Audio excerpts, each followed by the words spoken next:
Hello everyone, welcome back to Madhyan Kane. In this video, we'll be talking about displacement time graph. In the previous video, we talked about distance time graph and its three basic types of graphs. So displacement time graph and distance time graph are not very different except the quantities. So let's start with first, what does the slope represent? So in the previous video, we told you that slope is delta y by delta x or change in y by change in x. तो हम लिखेंगे यहाँ पे जो slope आएगा, slope is equal to delta y by delta x. यहाँ पे y क्या है, y ये वाला है और x ये है, x एक्सिस ये है, y एक्सिस ये है, y पे है डिस्प्लेसमेंट और x पे है टाइम। तो इसे हम ये भी तो लिख सकते हैं डिस्प्लेसमेंट। हम डिस्प्लेसमेंट और डिस्टेंस दोनों को ऐसे रिप्रेजेंट करते हैं तो थोड़ा कॉम्प्लिकेटेड हो जाता है, कभी कभी कंफ्यूजिंग हो जाता है, मगर अभी हम डिस्प्लेसमेंट की बात कर रहे हैं तो यहाँ पे ऐसे रिप्रेजेंट कर रहे हैं डिस्प्लेसमेंट को। तो displacement upon time, displacement upon time, displacement upon time, इस पे ना एस पे ऊपर अगर एरो लगा दें तो थोड़ा सा कंफ्यूजन क्लियर हो सकता है कि डिस्प्लेसमेंट एक वेक्टर फिगर है तो उसके पास डायरेक्शन होता है, तो एरो वो डायरेक्शन को रिप्रेजेंट करता है। तो हमारे पास आ गया displacement upon time. Displacement upon time किसे कहते हैं, वेलोसिटी को। ठीक है, हम डिस्प्लेसमेंट अपॉन टाइम किसे कहते हैं, वेलोसिटी को। यानी इसका स्लोप क्या रिप्रेजेंट कर रहा है, इसका स्लोप रिप्रेजेंट करता है वेलोसिटी को। करेक्ट।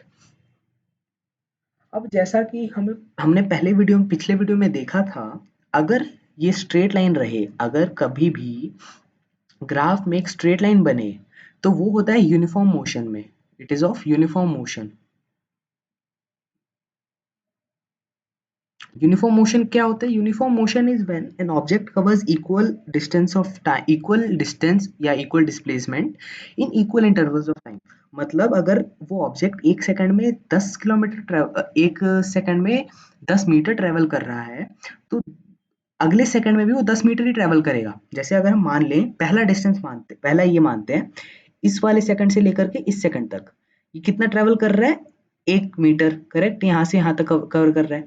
तो अगर हम यहाँ से इस वाले डॉट से इधर नापें तब भी ये उतना ही कवर करेगा। मतलब ये तब भी 1 मीटर ही कवर करेगा, 10 मीटर ही कवर करेगा। कहने का मतलब वो 10 मीटर कवर कर रहा है पर सेकंड, हर बार 10 मीटर पर सेकंड ही कवर कर रहा है।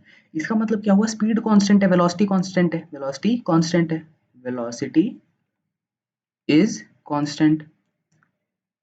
अगर मान लो, अगर आप पहले 10 किलोमीटर पर आवर की स्पीड से चला रहे हो, हर घंटे में आप 10 किलोमीटर कवर कर रहे हो, हर घंटे में 10 किलोमीटर कवर कर रहे हो, मगर आपने गाड़ी की स्पीड बढ़ा के कर दी 20 किलोमीटर पर आवर, तो अगले घंटे आप 20 किलोमीटर ट्रेवल कर लोगे। करेक्ट। तो कब होगा यूनिफॉर्म मोशन, जब वेलोसिटी कांस्टेंट रहे। अगर 10 किलोमीटर पे पर आवर चल रहे हो तो 10 किलोमीटर पर आवर ही चलते रहोगे ऑल द टाइम, तब होती है वो कांस्टेंट यूनिफॉर्म मोशन। तो अभी ये हमें पता चल गया। और तीसरा क्या हो सकता है, एक्सेलरेशन क्या होगा। इस केस में एक्सेलरेशन की एक्चुअल बात करेंगे, स्पीड में एक्सेलरेशन नहीं होता था, मगर बस एक हिंट के लिए दे रहा था। बट इधर एक्सेलरेशन एक्चुअल में यूज होगा, तो इधर एक्सेलरेशन कितना होगा, एक्सेलरेशन होगा जीरो।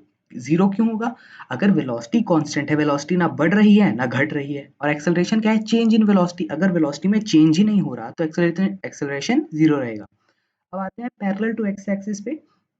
इसमें भी डिस्टेंस जैसा ही, कैसा बनेगा, पहला पहला पॉइंट, डिस्प्लेसमेंट बढ़ नहीं रहा मगर टाइम बढ़ते जा रहा है। आपने 10 किलोमीटर पहले ट्रेवल कर लिया मगर उसके बाद आप ट्रेवल ही नहीं कर रहे, मतलब body is at rest. Body, car या जो भी ऑब्जेक्ट है, body is at rest, body is at rest.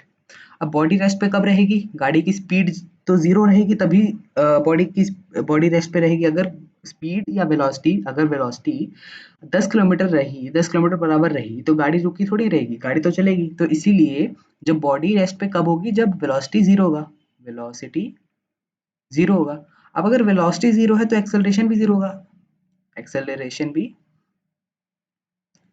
Acceleration भी जीरो ही होगा। वेलोसिटी भी जीरो है तो एक्सेलरेशन भी जीरो होगा, तो पैरेलल टू एक्स एक्सिस भी हो गया। अब आते हैं हमारे इम्प्रॉपर लाइन पे।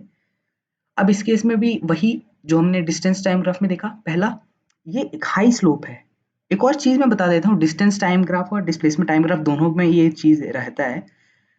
अगर हम यहाँ पे देखें, पहला हम स्लोप मानते हैं, अगर हम स्लोप माने पहला, ये वाला, ये हमारा स्लोप ए है, ये हमारा स्लोप बी है, और ये हमारा स्लोप सी है। अब यहाँ पर देखें और हमसे पूछे, बस ग्राफ को देखकर कोई वैल्यू ही ना दे, बस पूछ ले कि किस वाले स्लोप की स्पीड सबसे ज्यादा है, तो डिस्टेंस टाइम ग्राफ और डिस्प्लेसमेंट टाइम ग्राफ में ये याद रखना है, जितनी ऊंची, जितना हाई स्लोप होगा, जितना बड़ा एंगल होगा, जितना बड़ा ये एंगल बनाएगा एक्स एक्सिस से, उसकी उतनी ज्यादा स्पीड, यानी ए की सबसे ज्यादा स्पीड है हाईएस्ट स्पीड, हाईएस्ट स्पीड, सी की सेकंड हाईएस्ट, सेकंड हाईएस्ट, यानी और बी की लीस्ट, लोएस्ट, सी बी की लोएस्ट। ठीक है, तो पता चल गया जितना ऊंचा स्लोप उतनी ज्यादा स्पीड, और अगर स्पीड ज्यादा है तो एक्सेलरेशन भी ज्यादा ही होगा, एक्सेलरेशन भी बाकी कंपैरिजन में ज्यादा होगा। तो स्पीड है, डिपेंड करता है स्पीड या वेलोसिटी, यहाँ पे स्पीड और वेलोसिटी आप एक ही मानो। अगर डिस्टेंस को हम एक स्ट्रेट लाइन बना दें तो स्पीड वेलोसिटी सेम रहेगा। तो स्पीड बस आसान होता है बोलना, तो इसीलिए स्पीड भी हम यूज कर लेते हैं। मगर डिस्टेंस टाइम ग्राफ की बात करें तो स्पीड यूज करना है, डिस्प्लेसमेंट टाइम ग्राफ की बात करें तो वेलोसिटी यूज करना है। मगर displacement time graph, distance time graph लगभग सेम ही है। तो अब आ जाते हैं वापस अपने ग्राफ पे।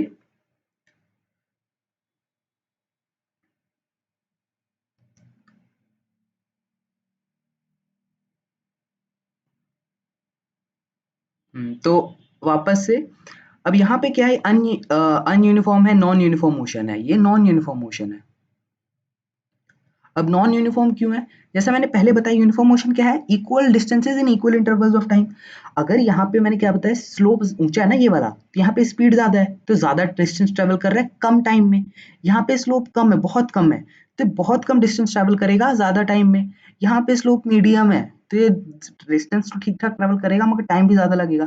तो कहने का मतलब, कभी 1 घंटे में कभी 20 किलोमीटर ट्रेवल कर रहा है, अगले घंटे में 5 किलोमीटर कर रहा है, अगले घंटे में वापस 10 किलोमीटर कर रहा है। तो ये नॉन यूनिफॉर्म हो गया, नॉन यूनिफॉर्म मोशन।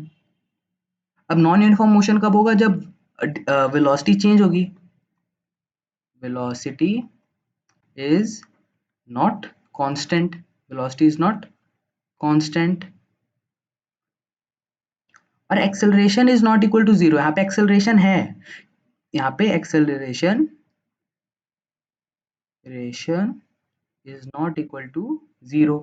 अब देखो एक्सेलरेशन जीरो क्यों नहीं है, जीरो क्यों नहीं है? ऐसा इसलिए, पहले यहाँ पे मान लो आपकी वेलोसिटी इतनी थी, ठीक है, मान लेते हैं 10 kilometre per hour, 10 kilometre per hour. अब यहाँ पे क्या हुआ, स्लोप कम हो गया तो यानी स्पीड कम हुई, मान लेते हैं 5 kilometre per hour, 5 kilometre per hour. अब 10 किलोमीटर से 5 किलोमीटर पर आवर में बदला है तो डिसेलरेशन हुआ होगा, रिटार्डेशन हुआ होगा, एक्सेलरेशन नेगेटिव हुई होगी, तभी तो स्पीड कम हुआ है। अब यहाँ पर देखो स्लोप वापस हाई हो गया, ये मान लेते हैं 10, ये आपका 8 किलोमीटर पर आवर है, 8 किलोमीटर पर आवर हम अज्यूम कर रहे हैं वैल्यू। तो 5 किलोमीटर से वापस 8 किलोमीटर हो गया, यानी एक्सेलरेट किया, गाड़ी की स्पीड बढ़ी, एक्सेलरेशन पॉजिटिव में गया, यानी एक्सेलरेशन जीरो नहीं है, एक्सेलरेशन भी हो रहा है। तो इस वीडियो के लिए इतना, अगले वीडियो में हम आएंगे स्पीड टाइम ग्राफ और वेलोसिटी टाइम ग्राफ पे।